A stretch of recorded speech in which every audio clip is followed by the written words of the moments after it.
Olá pessoal e bem-vindos a mais um vídeo. Já imaginaram uma força misteriosa que te obriga a dançar sem parar, por dias, semanas, até a exaustão total, ou até mesmo a morte? Parece roteiro de filme de terror, não é mesmo? Mas essa história é real e aconteceu em julho de 1518, na cidade de Estrasburgo, na Alsácia, que na época fazia parte do Sacro Império Romano Germânico. Este é o relato bizarro da epidemia da dança. Tudo começou com uma única mulher. O nome dela era Frau Trofeia. Em um dia quente de verão, ela saiu de casa e simplesmente começou a dançar fervorosamente nas ruas de Estrasburgo. Não havia música, não havia festa, apenas ela e seus movimentos frenéticos e incontroláveis. Seu marido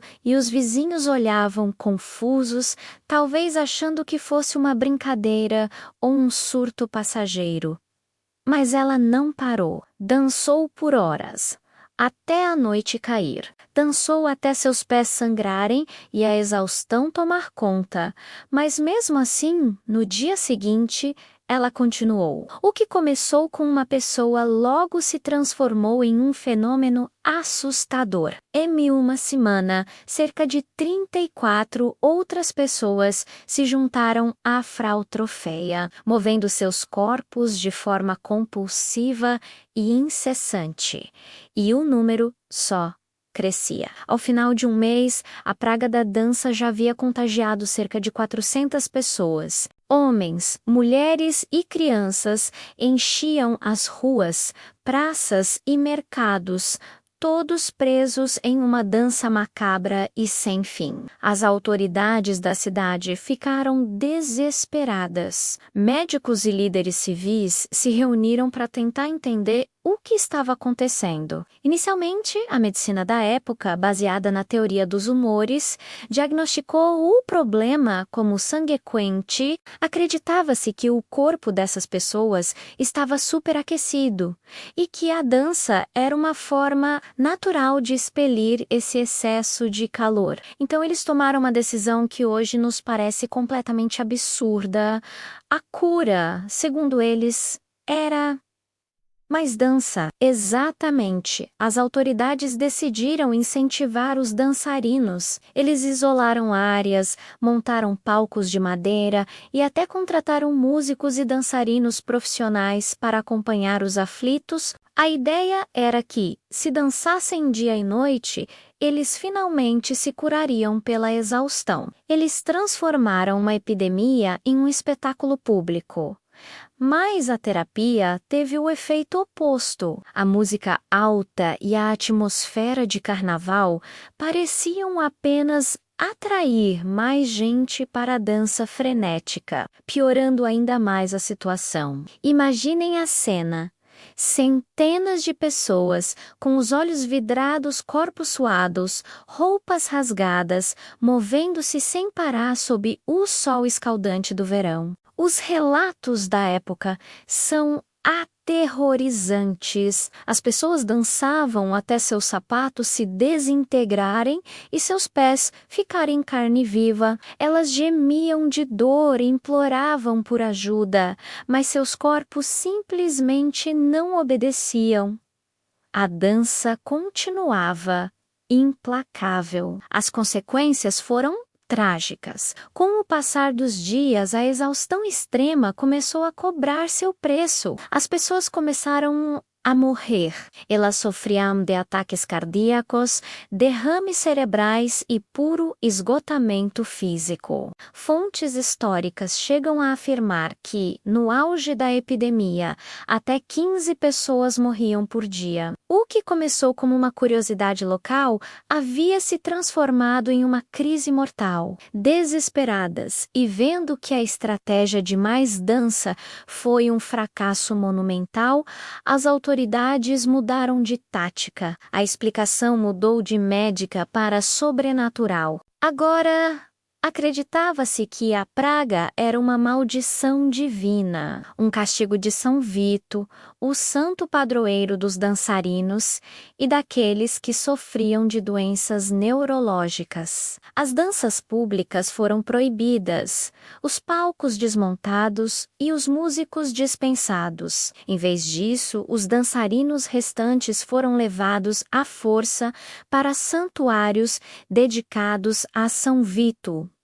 Lá, eles participavam de rituais religiosos, na esperança de que a intervenção divina pudesse curá-los. Os doentes eram obrigados a usar sapatos vermelhos e a circular em volta de estátuas do santo. Gradualmente, ao longo de várias semanas, a epidemia começou a diminuir. As pessoas pararam de dançar, uma a uma, e o pesadelo em Estrasburgo finalmente chegou ao fim em setembro daquele ano. Mas a grande pergunta permanece até hoje: o que causou a epidemia da dança de 1518? Não temos uma resposta definitiva, mas existem várias teorias fascinantes. Uma das primeiras hipóteses científicas sugeria o ergotismo, uma intoxicação causada por um fungo, o Claviceps purpurea, que cresce no centeio úmido, um grão muito usado para fazer pão.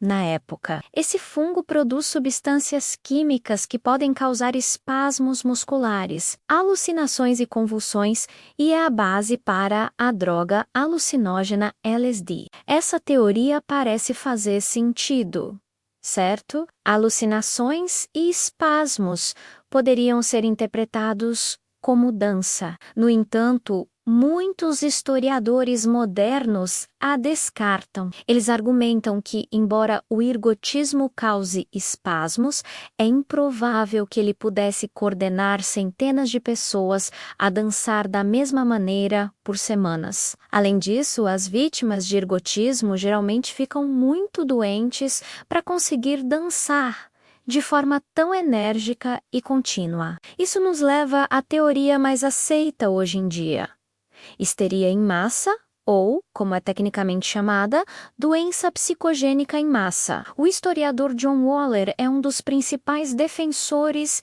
dessa ideia. Ele argumenta que a população de Estrasburgo, em 1518, vivia sob um estresse psicológico extremo. A região havia sofrido com fome severa, pobreza generalizada e a disseminação de doenças como a sífilis e a varíola. A morte era uma presença constante. Nesse ambiente de medo e desespero, a superstição era muito forte. As pessoas realmente acreditavam que santos como Snow Vito poderiam amaldiçá-las com uma praga de dança compulsiva se fossem provocados. Segundo Waller, Frau Trofeia pode ter entrado em um estado de transe induzido pelo estresse. Outras pessoas, vivendo nas mesmas condições precárias e compartilhando das mesmas crenças, viram-na dançar e, por sugestão psicológica, seus próprios medos se manifestaram da mesma forma.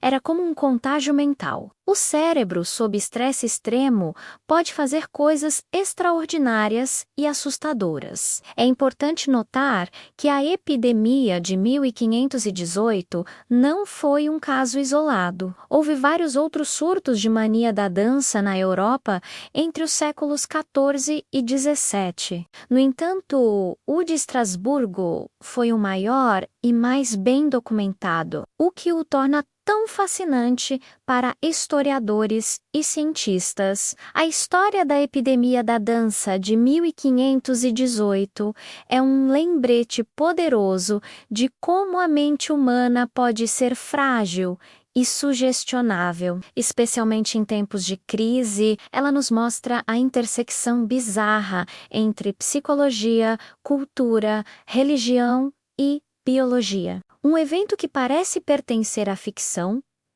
mas que serve como uma janela para as ansiedades e crenças de uma era passada e talvez até para os limites da psique humana. O que vocês acham? Foi veneno, estresse coletivo ou algo completamente diferente? Deixem suas teorias aqui nos comentários. Eu adoraria ler o que vocês pensam sobre esse caso maluco.